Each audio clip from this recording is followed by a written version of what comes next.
Tom, you have been well documented over the years talking about if a player does one thing good and does it all the time, that's great. Matt McQuaid's known as a shooter, but his defense has gone exponentially higher this year. Am I being fair? Yeah, you know, Matt, we thought he was always a decent defender. We just never realized it, but I think he turned it up a notch. And I still think, though, you're going to see Josh turning up a notch, too. I think, you know, we're looking at all the little things that we think we got to improve on. You know, we're talking about Jaron running, getting even in better shape, or Nick and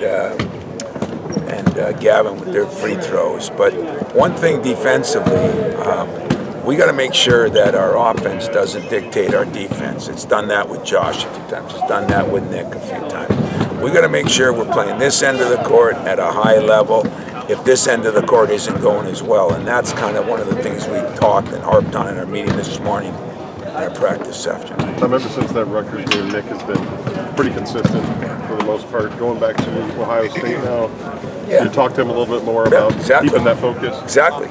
You know, that's exactly what I mentioned to him today. You know, now we're going to see how much you've grown. You know, are you able to play the game and understand the situation? And you know, it was ridiculous last year. You know, but at the same time, you know, maybe I wasn't in his shoes. So part of the growing process, the way I look at it, and I think you'll see a different Nick. I think you'll see a different Nick in the way he handles things this time, because he has been pretty damn consistent, and that's kind of what we're looking for. I saw the little baseline jumper from him last night too. We haven't seen much of. How much have you been working on that? He's been working on his shot a little more from 15 feet and in.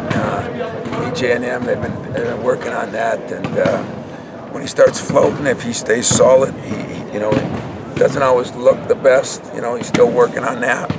But he gets a good hand through it, and he got good hand through both of those, and I thought it looked pretty good. It seems like so many of Jaron's fouls are kind of fluky, you know, away from the play sort of stuff. What's the key for him to avoiding that? Yeah, you know, typical freshman fouls. When I say that, I mean, you know, he had one that Miles caused. It was a moving screen. It was really close. The one with the push in the back, I thought was question mark. But here's what I'll say about him. He hasn't learned yet when you have a skinny body, which he did until he got here, you know, at 222 at 6'11". You have a tendency to play with your arms on your and not use your body.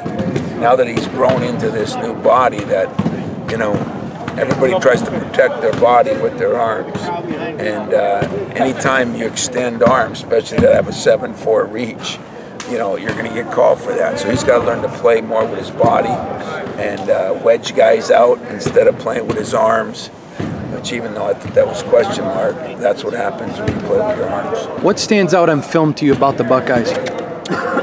Well, he's done a good job, but what stands out the most is realizing what they had. You know, both their guards, Jackson and are back. You know, one's a senior, one's a Cam, and one's a junior. Their two best players are guys that were good players last year but got hurt in the middle of the year.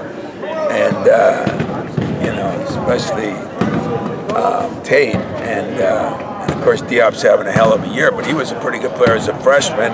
Had to get stronger, had to do the same thing Jaron's had to do in some ways. And I just think that when you look at him, there's three seniors. There's a redshirt junior in Diop. And they're a lot more experienced group. I think Chris has done a great job, but I also think people don't realize that that wasn't the team Thad had last year either. And then sometimes when you lose a guy, there's addition by subtraction. So this is a very good team. It's one that I don't think people realized how good Tate and Diop, and we happened to recruit. We didn't recruit Tate, but we did recruit Diop, and he was a hell of a player. This is the longest winning streak for you guys since 2011, 2012. What's been the biggest factor or key during this streak for you guys?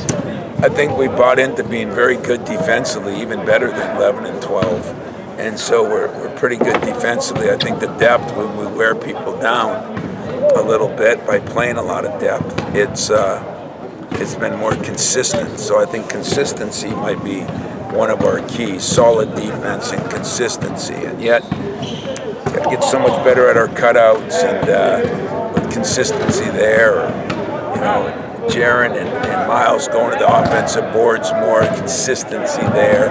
Those are the consistent things that we're still not doing, but keeps me working. Scanaway got pretty loud there at times. Do you think Columbus can be a little bit of a challenge for I do. I think that's right. This is our second true road game. I think he could. I think, you know, anytime anybody has a #1 team and it goes in somewhere, it's going to be double 4th of July and Christmas, you know. And right now they're all excited about their team and should be. And they had a good end to their football season, so everybody's, I think, going to be jacked up for a team that's playing at a high level right now and a team that's coming in that's ranked high. So, yeah, I think it's going to be hopping. And CBS Day and all the things that go along with it. So I'm looking forward. I think I'm going to learn more about my team again. You know, I said it last night. I'm going to say it again this week. Last year, Nick, when you go back there, he struggled with that environment. I mean, does he do anything different? Do you talk to anything about him about doing anything differently? Yeah, oh yeah, and I'll talk to him more tomorrow. And of course, we had the game. I mean, I don't think it was the environment of the fans. It was, you know, I think Nick felt slighted that he wasn't recruited there. So he was going to prove a point. It worked for them. You know, you can't do that. I mean, and it depends who you are. Some people can use that kind of, Scott Skiles could use that to his T. That's not Adrian Nick. Payne. Adrian Payne, right. That's not Nick right now. As a freshman, it wasn't Nick. He doesn't have to prove anything. He's done enough that everybody knows he's a good player. And I think you'll see a different Nick. I really do. I think he's matured a lot from last year to this year, from early this year to now. You know, he's continuously maturing, and I think you'll see a different Nick that hopefully what he is excited about playing them, not, you know, have a negative chip on his shoulder.